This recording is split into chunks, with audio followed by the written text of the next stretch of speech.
History is filled with powerful people, kings and queens born into great families, but sometimes a truly remarkable person rises from the most unexpected of places.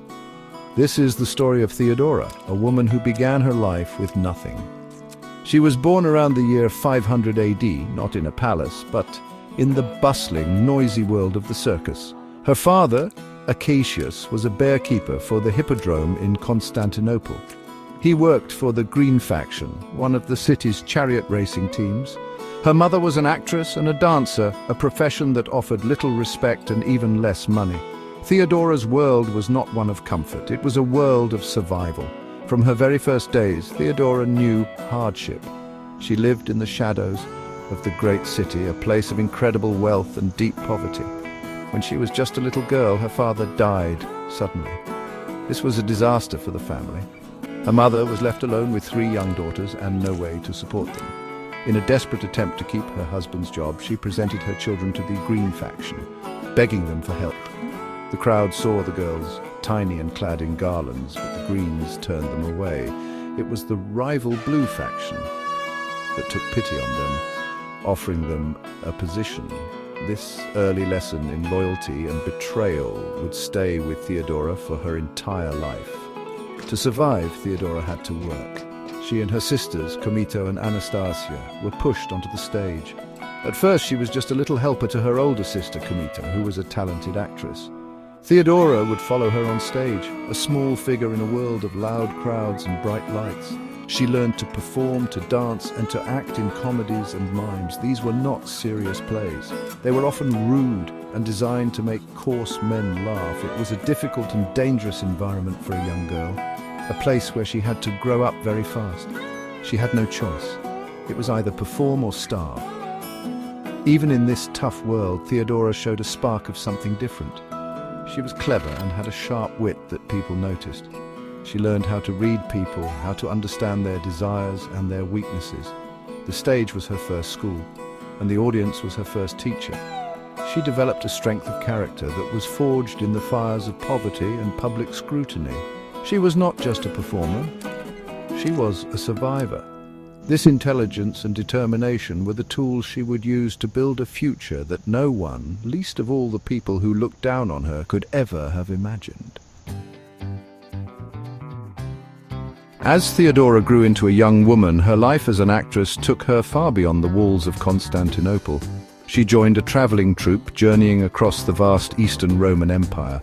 Her travels took her to the great cities of North Africa, to places like Alexandria in Egypt. This was not a glamorous tour, it was a life of constant movement, living on the road and performing for strangers in city after city. Each new place brought new experiences and new challenges. She saw the immense diversity of the empire, from its wealthy merchants to its poorest farmers. She listened to their stories and learned about their struggles. This period of her life was incredibly important. While traveling, she encountered different ideas and different ways of thinking. In Alexandria, a center of religious and philosophical debate, she was exposed to new spiritual beliefs. It is said that she became deeply interested in Miaphysite Christianity, a form of the faith that was considered heretical by the official church in Constantinople. This spiritual awakening began to change her. She grew tired of her life on the stage, a life that many people viewed as sinful and without honor. She started to seek something more, a life with purpose and dignity. Her journey eventually led her back towards the capital. Her life had been a whirlwind of performance, travel and hardship, but now she was returning with a new perspective. She was no longer just the circus girl or the traveling actress. She was a woman who had seen the world and had been shaped by it. She had learned lessons not from books but from life itself. She understood the workings of society from the bottom up. This knowledge gave her a unique kind of wisdom, one that could not be taught in the schools of the elite. Her past was a part of her, but she was determined that it would not define her future. Upon her return to Constantinople, Theodora settled into a quiet life.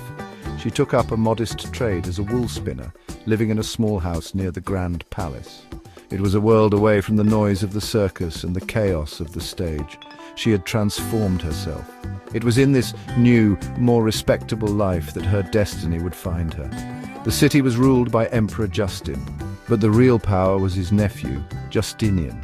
He was a man of immense ambition, and he was about to notice the intelligent and beautiful woman who had come from nothing. Her journey was far from over. In fact, it was just beginning.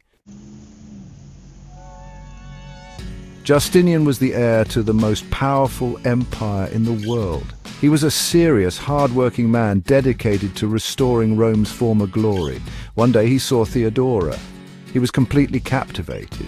It wasn't just her famous beauty that caught his eye, it was her sharp mind, her confidence, and the strength he saw in her. He fell deeply in love, but there was a huge problem. An ancient Roman law forbade a man of senatorial rank like Justinian from marrying an actress. The society of Constantinople was rigid. The elite looked down on Theodora because of her past. They saw her as unworthy of the future emperor. Justinian, however, was not a man to be easily stopped. His love for Theodora was real, and he was determined to make her his wife. He did something extraordinary. He persuaded his uncle, the Emperor Justin, to change the law itself. A new decree was issued, allowing reformed actresses to marry into any social class. This was a revolutionary act, a direct challenge to the old social order. In 525 AD, Justinian and Theodora were married in a grand ceremony. The girl who had once begged for scraps in the hippodrome was now the wife of the heir to the throne. 2 years later, when Justin died, they were crowned together as emperor and empress. As empress, Theodora never forgot where she came from. She used her incredible new power to help those who were vulnerable, especially women. She was a driving force behind many of Justinian's famous legal reforms. Theodora championed new laws that gave women more rights in divorce cases and allowed them to own property. She made the selling of young girls into forced prostitution illegal and created a home, a convent called the Metanoia, for former prostitutes to find refuge and a new life. She understood their suffering because she had seen it firsthand. She was their voice in the highest halls of power. Theodora became a true partner to Justinian in ruling the empire. She was not just a beautiful consort who sat by his side, she was his most trusted advisor. He valued her intelligence and her unique understanding of the common people. She met with foreign envoys, corresponded with leaders, and had her own court and her own network of officials. Many in the old aristocracy were shocked and outraged. They could not accept that a woman, especially one with her background, could hold such influence, but Theodora did not care. She was there to rule, and she did so with a strength that her husband deeply relied on. Theodora's courage was put to the ultimate test in 532 AD during the infamous Nika riots. What began as angry chants at the chariot races in the hippodrome exploded into a full-blown rebellion against the government. The crowds, united under the cry of Nika, which means conquer, set fire to large parts of Constantinople, including the original Hagia Sophia church. The city was in chaos. The senators who opposed Justinian saw their chance to overthrow him. The situation became so desperate that the emperor and his generals were ready to flee. They had ships waiting in the harbor, prepared to abandon the capital and save their own lives. Just as Justinian was about to give up, Theodora stood up and spoke. In the panicked council room, her voice was clear and strong. She told the terrified men that this was no time to run. She refused to see a day when she was not called empress.